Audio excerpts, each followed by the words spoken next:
Ang ninanakawan po dito ay yung kinabukasan ng ating kabataang Pilipino. Ayon Okay. naman sa Alliance of Health Workers, sila ang humarap sa panganib noong pandemya pero kinalimutan na daw ang kapakanan nila.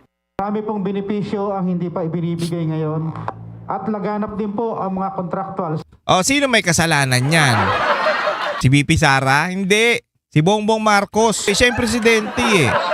O, imbis na ibigay sa inyo, nasa na napunta? Pucha, nasa maleta.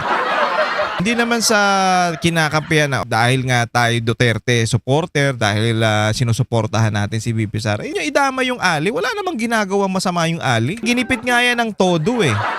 Halos hindi na nga bigyan niya ng budget, di ba?